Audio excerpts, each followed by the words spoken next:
So talking about work, right livelihood,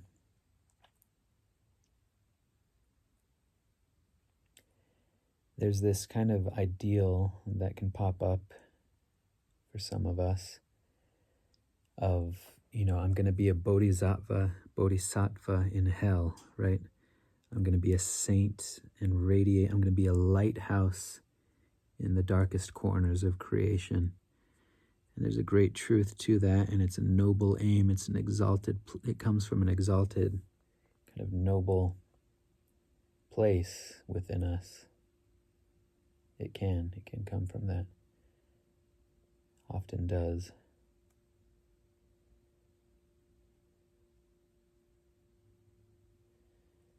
But the rubber meets the road just in the practical details of, if you're working in a difficult environment, that's a significant chunk of your waking life, of your productive hours being spent around people that you don't like, or that are just difficult people to be around, or maybe not even difficult, but you don't have much in common with, and it's hard to, you can get into this kind of idealistic stance, this rigidity of, I'm not going to be affected by the world. I'm just going to, be this comet, or this, I can't think of the right analogy or right imagery. But you are affected by the world around you. I mean, maybe for totally perfected beings, the saint, it doesn't really matter. And there's also something to be said about hell being evolutionary, the difficulties in our life being evolutionary. But you can put yourself through idealism into very bad situations that are overwhelming to your creature, to your body, to your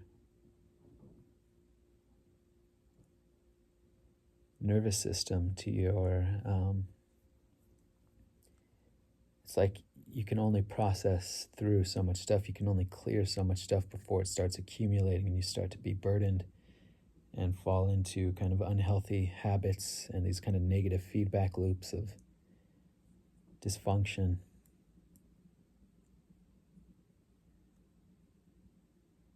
I can say just from my perspective that I am struggling with figuring all of this out. Because a lot of who I was and the sort of worldly success, career success, educational attainment, achievement, was all predicated on a very unstable identity. It was coming out of a very kind of partial sense of self, out of a very, it was like it was coming out of a certain bandwidth or a certain altitude within consciousness.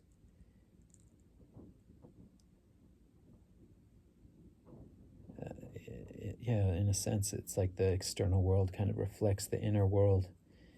They kind of reinforce each other, and you tend to, I don't know if this is the idea of morphic fields, maybe that's the wrong word, but it's like there's this resonance, you resonate at a certain level, and as you heal, that resonance changes.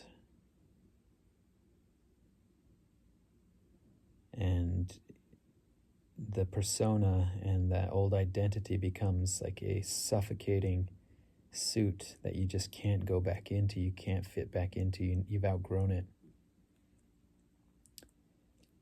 And it's like scorched earth behind you, right? It's like a death. It's like that. Those aspects of yourself have died.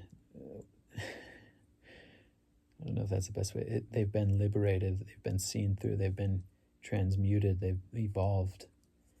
But when it's tough because you have your identity and your kind of worldly pursuits and identity and attainments and identity, worth is all kind of bound up within that certain altitude of consciousness, that certain bandwidth. And so, yeah, there's this radical transition that happens. And while you're in the process, again, you can't wait till the process is finished. First of all, that idea of finished needs to be investigated. What do we mean by finished? But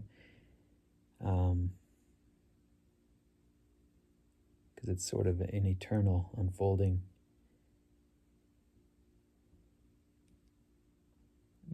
But yeah, it's like when this reorientation, this new life is moving through you, and you're breaking free from those old chains, you can be caught in this limbo of how do you now move through the world.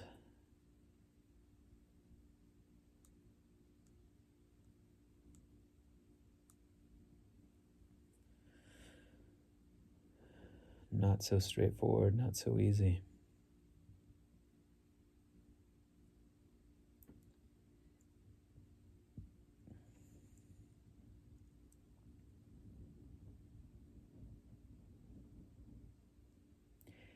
And it's a place where your idealism, the purity of your surrender, the purity of your pursuit, the purity of your commitment can actually work against you. That it needs to be tempered with practical considerations. And I'm sort of the last person to preach this just because I've done it so wrong. But maybe that makes me, in a different way, sort of qualified to speak about it.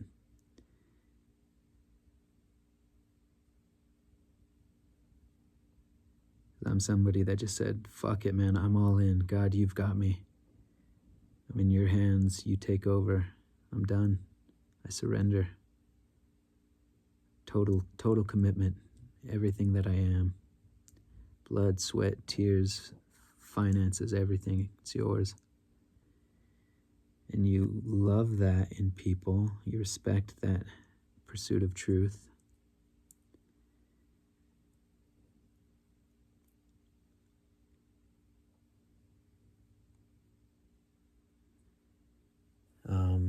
But it can imperil you.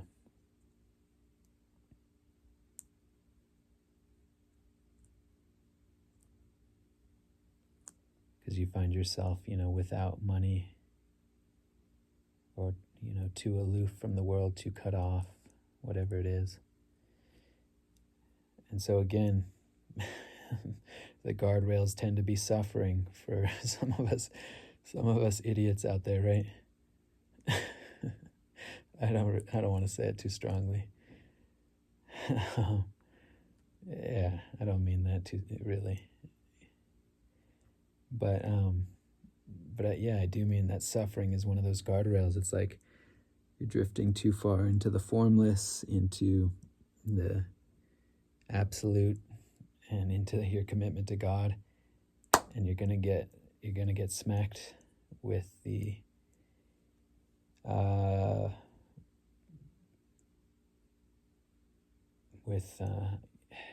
reality. I guess one dimension of reality.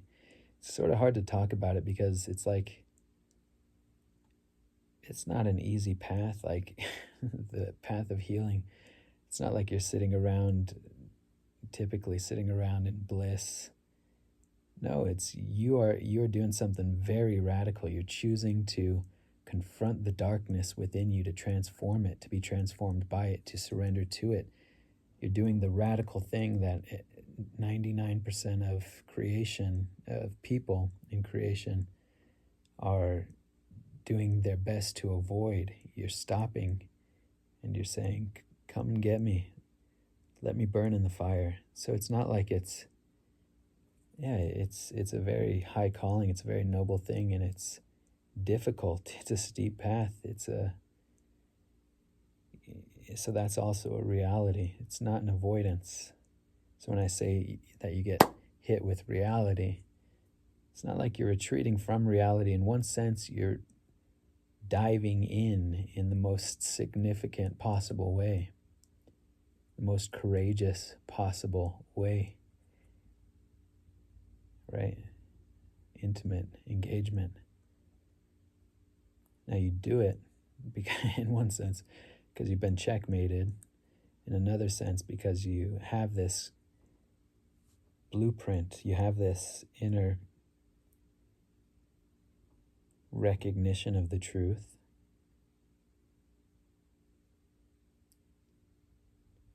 This inner, there's a courage and a nobility about doing this, so I don't want to discount that. But this side of heaven,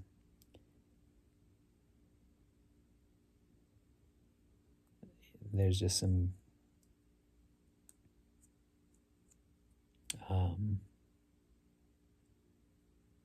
difficult dimensions to reality, to practicality, to having a body, to having to living in this kind of this level of creation, this density of creation, to contending with inner hell and also kind of the external manifestations of dysfunction. You could say the external hell realms, difficulties. Let me stop there.